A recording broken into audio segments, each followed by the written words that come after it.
Authority does not begin with permission.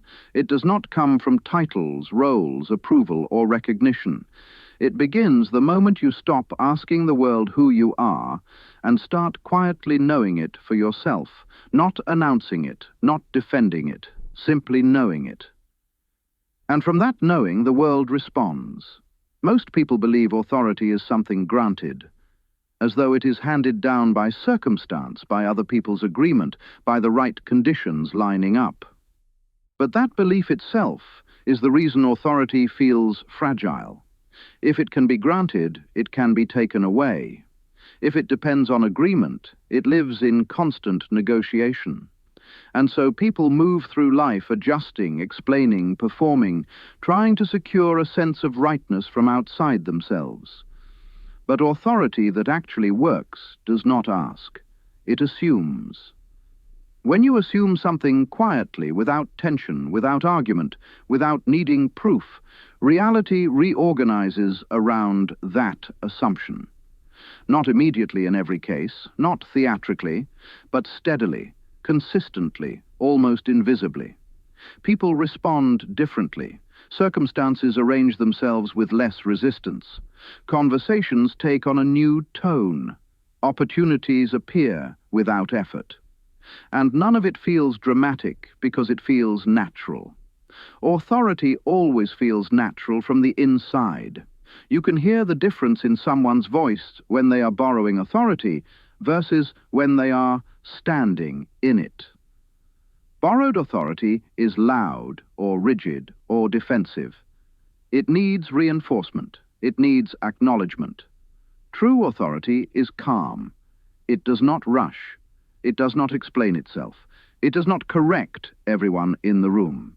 It simply is, and others adjust. This is not about dominance. It is not about control. It is not about getting your way. Authority is alignment between who you assume yourself to be and how you move through the world. When there is no gap between the two, the world has nothing to push against. Notice how often the inner conversation is still asking questions. Am I allowed to say this? Am I qualified? Do I deserve this response? Will they take me seriously? Each question quietly gives authority away, not because the questions are wrong, but because they place the source of truth outside. And the world always agrees with where you place the source. If you place authority in others, they will carry it. If you place it in conditions, conditions will dictate. If you place it in time, you will wait. But if you place it within, without fanfare, without announcement, the world has no choice but to reflect that placement back to you. This is why force never works for long. Force is an attempt to override inner doubt with outer pressure. It exhausts everyone involved. Authority does not need pressure. It rests. It speaks when necessary and is silent when silence is appropriate. It does not fill space to prove itself. Think of moments in your life when things flowed without effort, when people listened, when decisions landed cleanly, when doors opened without struggle.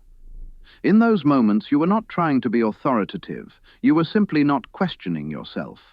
You were present in your own position. You were at home in yourself. Authority begins when you stop negotiating internally. Most of the world's friction is internal friction made visible. When you are divided inside, the world reflects division. Mixed signals create mixed responses. Hesitation invites interruption. Self-doubt invites contradiction. This is not punishment. It is coherence. Reality mirrors coherence and incoherence faithfully. When you settle inside a decision, not aggressively, not defiantly, but calmly, the atmosphere around you settles as well. People sense it. They may not name it. They may not even like it, but they will respond to it. And here is the subtle part.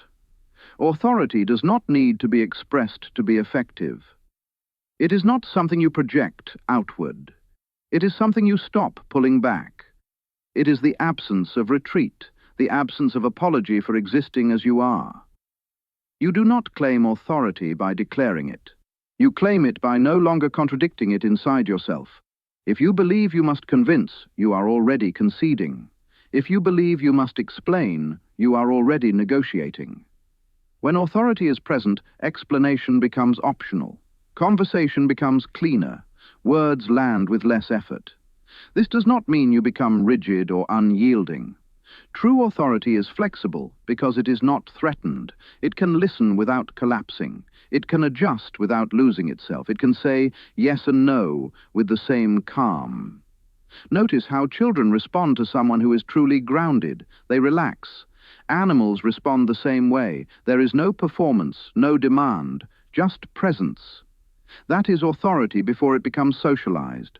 As adults, we learn to trade that presence for acceptance. We learn to scan rooms, to read faces, to calibrate ourselves constantly. And over time, we forget that we are the source, not the room. Authority returns the moment you stop scanning. This does not mean you become careless or insensitive. It means you stop making your inner state dependent on external feedback. You listen, but you do not outsource your sense of self. The world will test this. Not aggressively, casually, through interruptions, through delays, through people not responding immediately, through situations that once triggered self-correction, and each time you have an opportunity to either step back into old patterns or remain where you are inside yourself.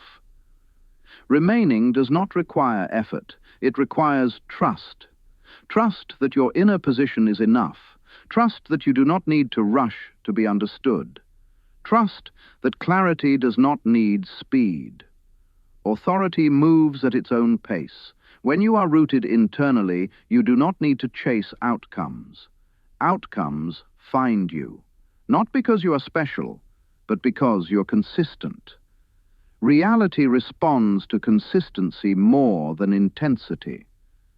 This is why the world eventually agrees, not because it is convinced, but because it has no conflicting signal to respond to. You are no longer sending mixed messages. You are no longer asking and asserting at the same time. You are simply being. And being is the strongest signal there is. You may notice resistance soften, or you may notice that you are less interested in resistance altogether. That is often the first sign. Authority reduces friction, not by overcoming it, but by rendering it irrelevant. You stop bracing. You stop rehearsing. You stop preparing defenses that are never needed. And in that stopping, something ancient and familiar returns. A sense of standing where you are meant to stand. Authority was never meant to be loud. It was meant to be lived. When you live from it, the world does not need to be managed. It responds. It adjusts. It agrees. Not all at once. Not perfectly, but faithfully. And over time, you stop wondering whether you have authority at all. The question itself disappears, because you're no longer asking the world who you are. You already know.